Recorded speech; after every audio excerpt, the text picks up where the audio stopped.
Oke, ya udah saya ulangi lagi dari sinilah. Intinya dari desain pattern itu nanti ada 3, creational, structural, sama behavioral. Minggu sekarang dan minggu depan kita masih berada di yang creational.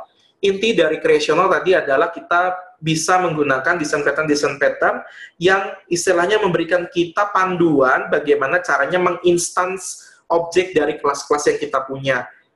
Loh, memang ada masalah apa dengan meng-create instan? Bukannya mudah? Iya sih, memang mudah. Tapi ketika kita berbicara kelas yang sudah sangat besar dan sangat banyak, itu kan nggak semua kelas kita harus instance objeknya. Nah, nanti kalau misalnya kita tidak memandu orang lain nih, misalnya ada yang pakai framework kalian atau library kalian, ini gue harus new class dari mana ya? Gitu. Nah, itu kan juga harus dipandu, seperti itu.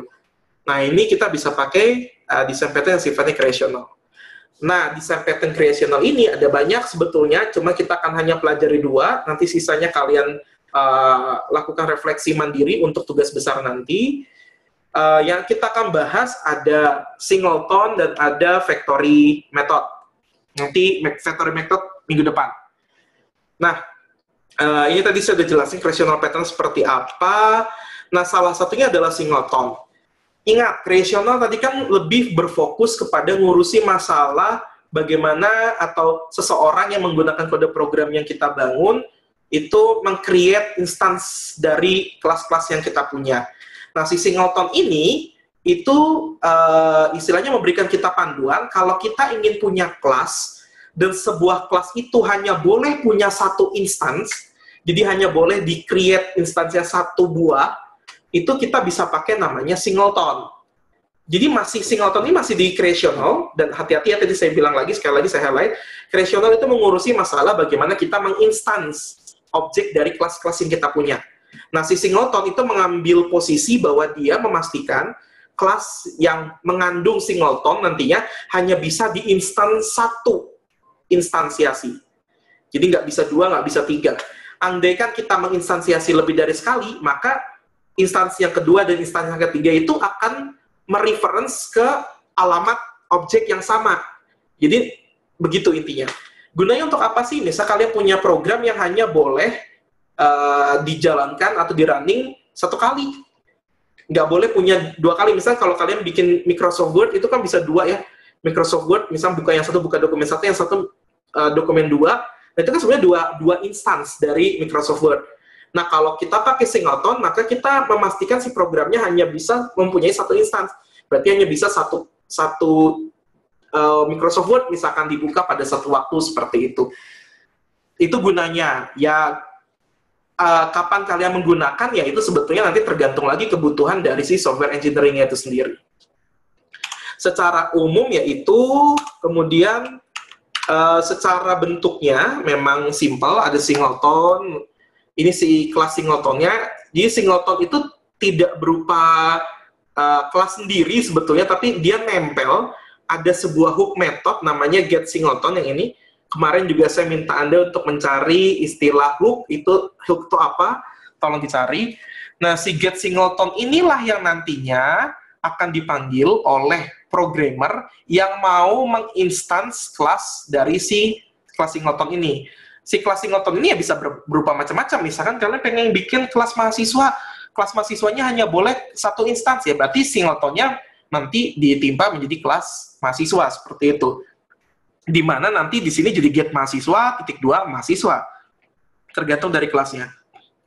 Nah, nanti ketika kita memanggil di singleton demo, contoh kita pengen punya objek dari kelas singleton ini, kita manggilnya tidak singleton spasi singleton sama dengan new singleton, tapi kita panggilnya justru ke get singleton ini.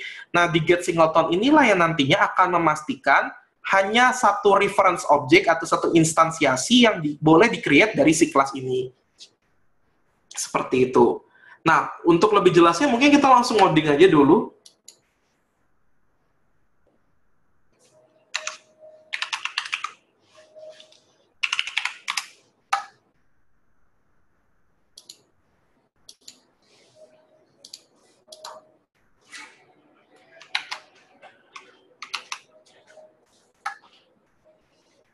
Intellis. Saya udah buka padahal nih. Oke, saya create new project. Mangga yang kalau mau ikut sekalian boleh. Kemudian misalkan saya ubah di sini mahasiswa, kita yang simple aja, singleton. Biar nanti bisa kedetect. Kalau sudah, kita create finish. Nah, seperti biasa kita bikin dulu kelas singletonnya. Tadi saya bilang ciri khas singleton itu dia kelasnya nempel ke kelas yang mau kita jadikan singleton, artinya ya kelas itu yang kita jadikan singletonnya. Paling inti ciri khasnya di sini, ada get singletonnya. Sekali lagi nanti singleton ini akan ditimpa dengan kelas yang mau dijadikan singleton itu sendiri. Contohnya dalam hal ini berarti kita pengen bikin kelas mahasiswa. Jadi caranya new Java class, kemudian kita bikin kelas namanya kelas mahasiswa. Enter seperti ini. Kemudian misalkan kita punya dua buah atribut, misalkan private string name, sama satu lagi private string nama, misalnya seperti itu. Kemudian kita create getter dan setternya, atau konstruktornya dulu juga boleh, silakan saja. Atau bisa saja sih, tidak harus begini, misal selecton saja. Bisa, nanti kalian bisa isi di dalamnya mau apa, bisa mau bantu untuk inisialisasi nilai, boleh saja. Misal kita create juga di sini getter dan setternya. Oke, kemudian disinilah kita akan meng-create si get singletonnya. Nah, tadi kan kelas singletonnya adalah kelas mahasiswa, berarti di sini pun sama. Nah, untuk sebelumnya kita, yang menjadi ciri khas adalah kita harus dulu membuat, apa ya istilahnya, variabel untuk nantinya menampung si objek atau instance dari kelas ini. Jadi gampang aja, karena kan kalau kita lihat nih di sini, si kelas singleton ini berrelasi dengan dirinya sendiri. Berarti kan nanti, ini kan asosiasi ya, jangan lupa lagi ini asosiasi. Berarti kan di singleton ini harus punya sebuah properties atau atribut dari kelas itu sendiri, berupa yang ini nih, singleton ini. Berarti kita harus punya di sini private static. Kenapa static ya? Supaya bisa digunakan di kelas itu sendiri. Sorry, ini keyboardnya agak ngaco. Static, namanya mahasiswa, spasi mahasiswa. Seperti ini. Hati-hati, ini clean code ya. Yang private static selalu diletakkan di paling atas. Walaupun dia yang new entry, tapi dia nggak diletakkan di bawah. Lihat urutannya, bagaimana cara penempatan variabel, itu nyambung ke clean code yang kemarin. Jangan sampai lupa lagi. Kemudian kalau sudah, kita baru meng-create si singletonnya, si method singletonnya. Berarti kita bikin public. Kenapa public ya? Karena di sini kan private si objeknya. Si objek mahasiswa private, otomatis kita nggak bisa mengakses langsung ke objek ini, kita harus create sebuah metode yang memungkinkan itu bisa diakses. Public static, kenapa static ya? Karena kita harus bisa panggil ini langsung dari si kelasnya. Public static, di sini ada synchronize. Apa maksud synchronize? Jadi synchronize ini memastikan segala sesuatu itu berjalan secara sinkronus. Kan ada dua metode, ada metode asinkronus, ada metode sinkronus. Kalau sinkronus itu berarti dalam satu waktu hanya bisa berjalan satu, sementara kalau asinkronus bisa konkuran, artinya bisa berjalan, yang satu bisa jalan sendiri, yang satu bisa jalan sendiri. Nah, kalau sinkronus enggak, sinkronus tuh harus menunggu satunya beres baru bisa mengerjakan yang lain. Nah, untuk menandainya kita pakai synchronize, kemudian kita bikin di sini mahasiswa, get mahasiswa. Karena kan dia nanti akan mereturn objek dari si mahasiswa. Nah, seperti ini. Nah, di sini kita hanya akan punya sebuah perintah untuk memeriksa apakah sudah ada instance yang diciptakan atau belum. Caranya kita tinggal bikin, sebentar ya, ini ada tamu.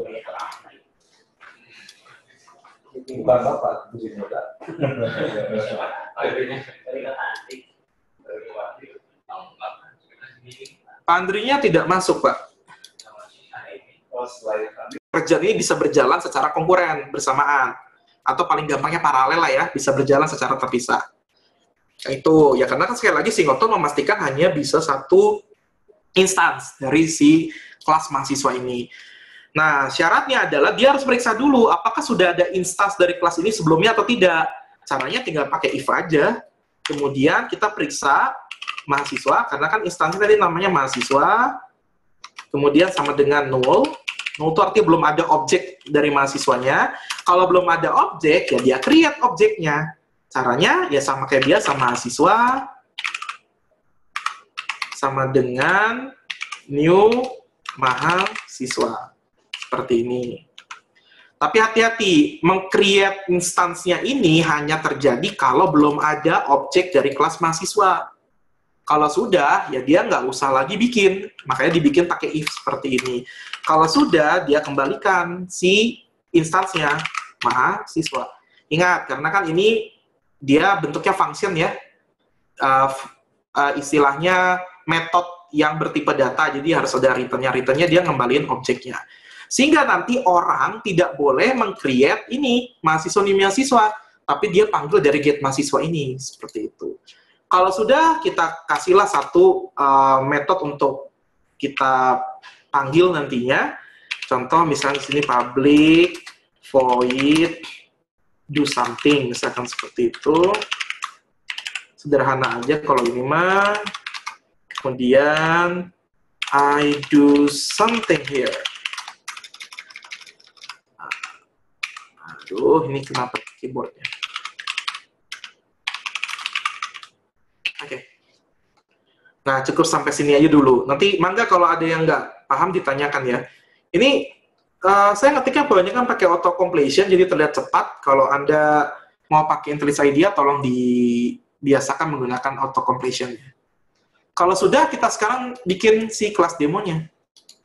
Nah, gimana cara manggilnya? Kan kalau biasa kita pakai, ini saya bikin dulu lah, mahasiswa demo seperti ini. Demo. Nah, biasanya kita meng-create-nya gini kan, caranya mahasiswa sama dengan MAS, sama dengan, atau bisa mahasiswa aja boleh, terserah aja, new mahasiswa. Seperti ini. Nah, kalau sekarang nggak lagi begini, karena kita pakai kelas singleton. Kalau begini nanti kita nggak jalan singletonnya. Caranya kita panggil pakai mahasiswa titik get mahasiswa yang tadi. Kan tadi get mahasiswa tuh untuk menghasilkan sebuah instance yang ini nih. Menghasilkan instance dari kelas mahasiswanya. Kalau sudah, tinggal kita panggil saja di sini. MAS titik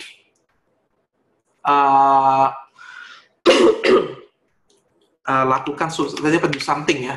Oke, misal seperti itu. Selesai, ini singleton. Nah, kita coba ya, sebenarnya kalau secara menjalankan program sih nggak ada bedanya ya. I do something here pasti.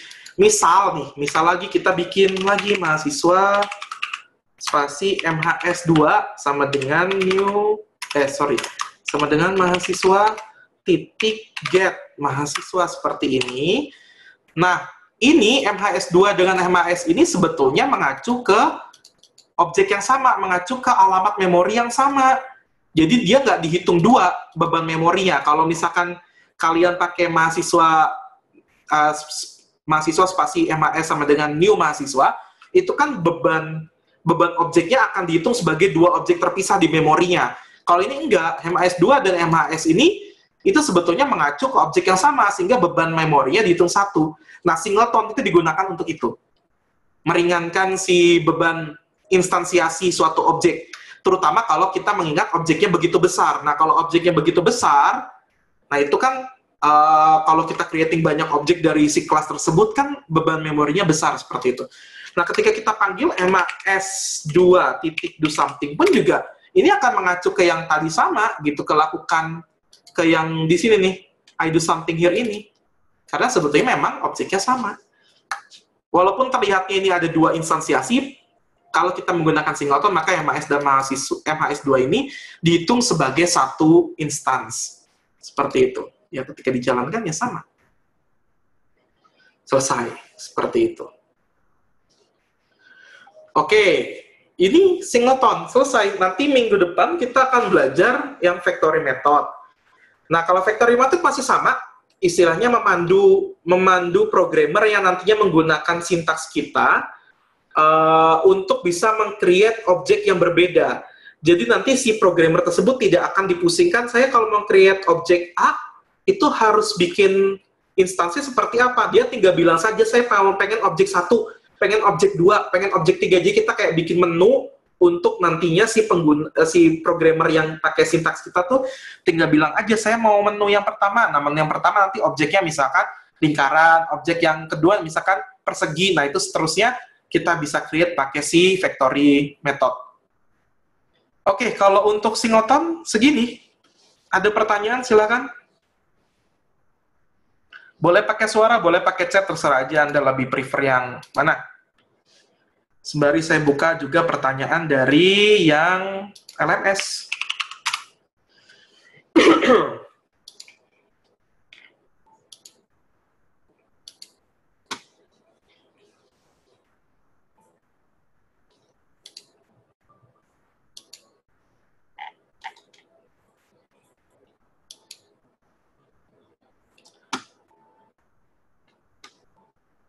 Mana ya? Oke, kelasnya di sini, sorry.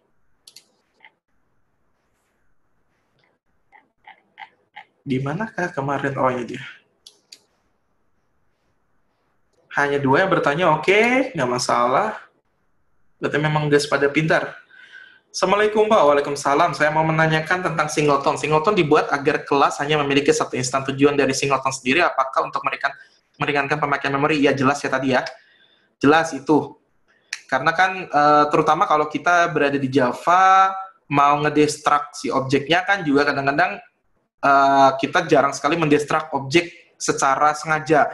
Karena kan udah ada fitur yang garbage collection-nya itu. Nah, itu juga garbage collection-nya kan belum tentu jalan setiap waktu. Misal ada objek yang nggak kepake. Nah, definisi nggak kepake ini kan ada pendefinisiannya dulu. Misal ada batas memori yang di-reserve untuk si garbage collection-nya, segala macam. Atau untuk menjaga agar tidak terjadi inkonsistensi data pada suatu kelas. Sebetulnya apapun tujuan akhirnya, intinya gini. Tujuan dari si singleton sendiri itu lebih memastikan hanya boleh satu instan dari kelas tersebut. Mau digunakan untuk meringankan pemakaian memori, mau memastikan datanya jadi tidak, artinya kalau misal berkemungkinan untuk merubah isi dari si variabelnya supaya lebih kita mudah menelusurinya, bukan inkonsistensi, tapi lebih memudah menelusurinya, itu pun boleh. Silakan saja. Ini bagus pertanyaannya. Gilang Maulana, Pak, apakah mungkin jika ada suatu masalah, tetapi solusinya tidak ada template di desain pattern? Bisa aja, karena kan desain pattern sendiri itu terus berkembang ya ke depannya. Ada hal-hal yang mungkinnya belum bisa dipecahkan sekarang. Contoh gini, MVC sendiri sebetulnya sudah mulai timbul masalah. Oleh karena itu muncul alternatif lain yang bisa memperbaiki lubang-lubang yang ada di MVC. Contoh ada MVVM, ada segala macam gitu. Nah, itu juga bisa kalian manfaatkan. Dan memang tidak semua masalah itu harus menggunakan desain pattern. Tapi kalau ada masalah yang memang sekiranya bisa diselesaikan dengan desain pattern, ya lebih baik begitu. Contoh lah, kalau kalian yang suka bikin aplikasi di Android, kalian akan terbiasa kok dengan desain pattern. Contoh, kalian bisa bikin listener. Listener itu kan sebetulnya adalah desain pattern. Kalian tinggal mengisi saja listenernya kemana nih, diarahkan ke objek interface yang mana, dan seterusnya untuk melakukan apa. Nah, itu sebetulnya desain pattern. Kalian nggak perlu repot-repot untuk bikin, ini kalau button on click nih gimana, dan seterusnya kalau misalnya diklik muncul apa eventnya. Nah, itu kan nggak perlu ribet begitu. Kemudian kalau Anda yang sudah pernah bikin istilahnya apa ya, activity yang mempunyai banyak sekali ragam layout, nah itu kan kalian pakai adapter. Nah, adapter itu juga salah satu dari desain pattern. Cuman yang pasti belum tentu dia creational, karena kan tadi ada 3, ada creational, ada structural, ada behavioral. Saya hanya akan bahas nanti ketika kita masuk ke per masing-masingnya. Seperti itu. Nah, apakah dalam misalnya saya punya banyak sekali desain pattern, apakah harus dipakai semua? Belum tentu. Dalam satu domain masalah itu belum tentu semua bisa dipakai. Kan ketika kita menggunakan satu desain pattern, maka akan ada konsekuensi terhadap desain pattern lain yang bisa digunakan di dalam satu project. Nah, itu yang harus dipertimbangkan nantinya. Nah, makanya kemarin kan saya minta Anda mengidentifikasi kalau mau belajar si desain pattern ini, hal-hal apa saja harus diperhatikannya. Contoh kayak gini nih, ada konsekuensi dan ada kelebihannya, misal kelebihan dan kekurangannya seperti apa. Singleton sendiri sebetulnya dia punya konsekuensi melanggar clean code yang dulu. Masih ingat dengan single responsibility principle? Satu metode hanya boleh mengerjakan satu pekerjaan saja, entah dia meritet, entah dia do something, yang do something-nya itu memang hanya satu pekerjaan. Nah, itu akan bisa dilanggar dengan singleton. Karena kan kalau tadi kita lihat, itu banyak sekali metode-metode di dalam sebuah kelasnya. Atau bahkan bisa lebih dari satu metode. Nah, itu juga terlanggar dengan kita pakai singleton.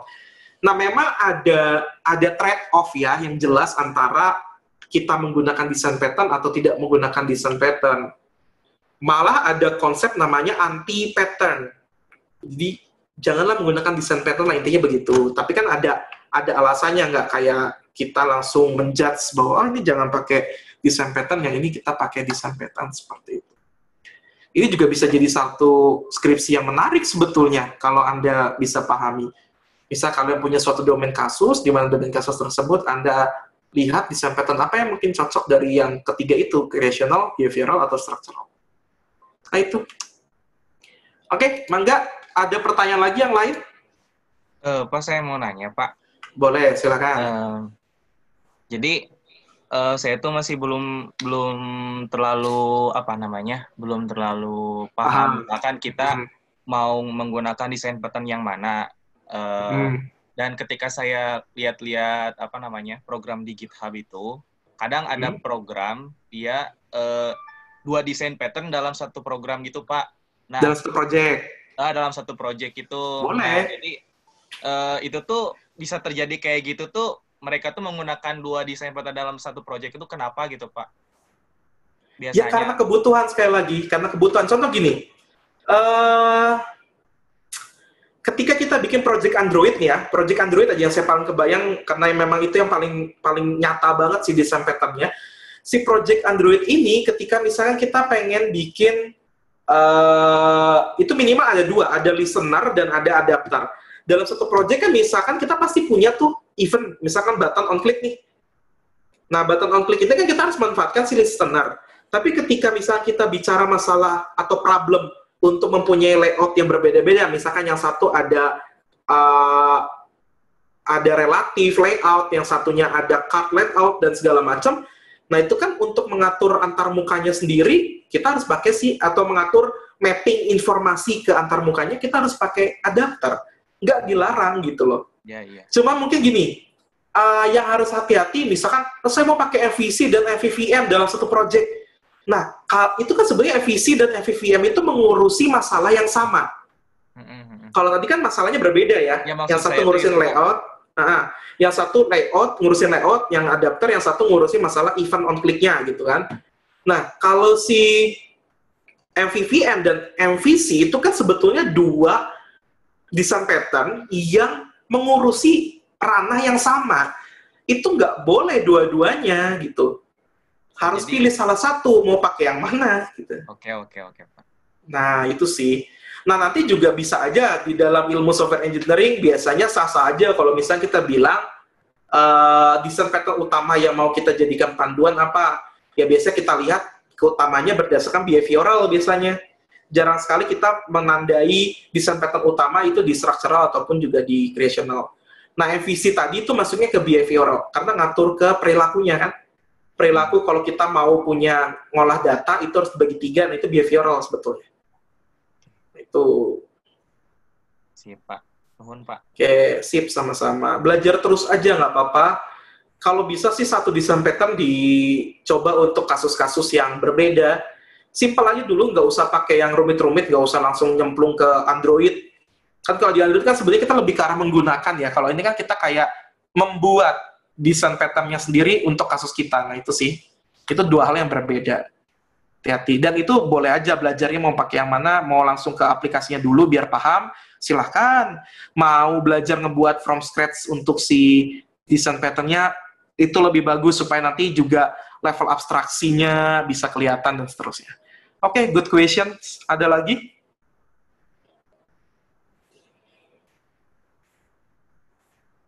Yang lain, paham nggak? Nanti saya bukakan ya, jadi sebetulnya di LMS tuh saya udah punya kodenya, kalian tinggal ngoding aja. Kalau nggak salah udah saya bukain belum sih? Udah ya.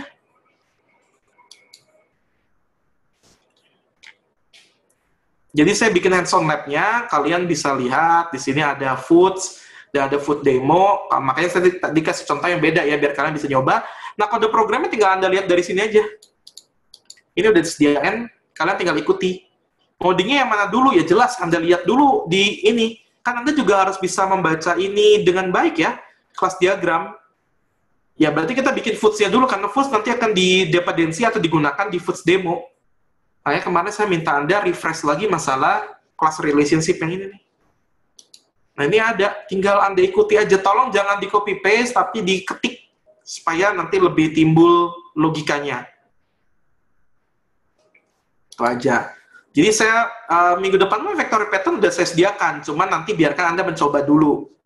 Seperti apa, kalau sudah mencoba, baru nanti kita bahas minggu depan. Nah ini factory pattern. Ciri khasnya apa? Ya nanti kita akan bahas di minggu depan. Kalau tadi kan ciri khasnya, si kelas singleton itu biasanya adalah kelas yang ingin dibuat satu instansinya tersebut.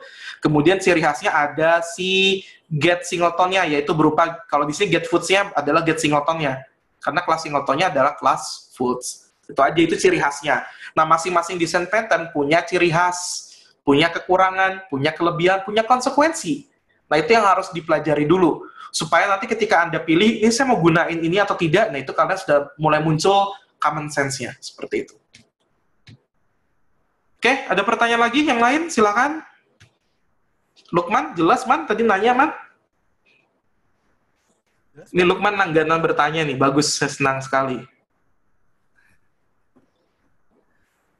Bingung, Man? Udah jelas, Pak. Oh, udah jelas, oke. Ya harus jelas skripsimu tentang ini. Kalau nggak jelas, ngaco kamu bicara clean code. Ya clean code ya, bener ya, Man ya? Iya, Pak. Saya udah sampai lupa lagi tuh, tema skripsimu apa. Yang lain silakan nanya.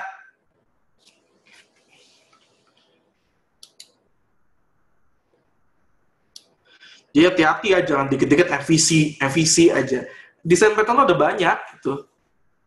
Nah, itu yang kalian harus bisa timbul common sense. Ini sorry tadi saya nggak ingat record di awal, jadi agak kepotong. Nggak masalah lah ya. Nanti minggu depan tolong diingatin ya, untuk ngerekam dari awal supaya nanti yang tidak ikut di kelas ini bisa melihat. Oke, kalau tidak ada tugas, jadi silakan Anda belajar lagi. Nanti saya akan buka yang buat factory metodenya beserta pertanyaannya. Sorry, saya lihat tuh di sini. Saya akan buka yang factory pattern-nya, mangga Anda coba. Pertanyaannya seperti apa? Sebenarnya baca dulu aja slide-nya. Ini nanti kita bakal bahas di minggu depan. Nanti saya akan kasih satu tugas bertanya seperti ini. Nah, yang perlu hati-hati minggu depan saya akan berikan tugas besar. Tugas besarnya simple sebetulnya. Kalian pilih satu domain kasus, kemudian dari satu domain kasus itu coba Anda cari desain pattern apa saja per masing-masing creational, structural, sama behavioral apa saja yang mungkin bisa dipakai di kasus tersebut, dan untuk apa. Saya tidak menentukan jumlah maksimumnya, tapi minimum udah pasti 2 ya. Minimumnya 2, tapi maksimumnya terserah. Makin bagus tugasnya, saya berani untuk kasih A nilainya. Makin jelek si tugasnya, ya berarti siap-siap saja dapat nilai yang tidak terlalu baik, seperti itu. Walaupun saya akan kombinasikan juga dengan tugas-tugas yang sudah pernah masuk. Nah, untuk cheat sheet sendiri, itu kemarin saya minta dibuatkan seperti ini agar ini buat kalian ya, bukan buat saya sebetulnya. Jadi nanti kalau filenya masih di ketua kelompok ya kalian tinggal minta saja. Ini kalian pakai untuk nanti nyontek kalau misalnya lagi ngoding. Pak Adem ngomong tolong dibuatkan abstrak class. Aduh, abstrak class saya lupa lagi cara bikinnya, tinggal nyontek. tolong di-extend ya. Cara nge-extend gimana? Nah, itu bisa. Ini adalah agregasi. Nah, kalian udah tahu agregasi itu apa? Nah, ini cheat sheet. Kalian tinggal lihat dari situ. Dibikin per kelompok kan jadi lebih enak ya, lebih cepat. Lebih mudah juga ini. Nah, itu tolong dijadikan panduan kalian. Jadi nyonteknya nggak usah jauh-jauh. Tuh. Oke, kalau tidak ada lagi, terima kasih. Silakan diisi daftar hadir. Sehabis ini saya akan coba upload videonya dan beritahu teman-teman yang belum bisa bergabung di perkuliahan untuk menonton videonya, baru isi daftar hadirnya. Jangan kebalikannya, jangan isi daftar hadir baru nonton videonya. Nonton video dulu baru isi daftar hadirnya. Daftar hadirnya saya buka sampai hari Sabtu. Hari Sabtu jam 12 siang. Jadi beritahu saja ke teman-teman yang lain ya. Hari Sabtu jam 12 siang maka saya akan tutup si daftar hadirnya. Dia punya waktu yang cukup panjang untuk belajar. Oke, terima kasih. Sampai ketemu minggu depan. Kita belajar factory method. Dipelajari dulu saja oleh Anda. Oke, Assalamualaikum warahmatullahi wabarakatuh. Waalaikumsalam warahmatullahi wabarakatuh.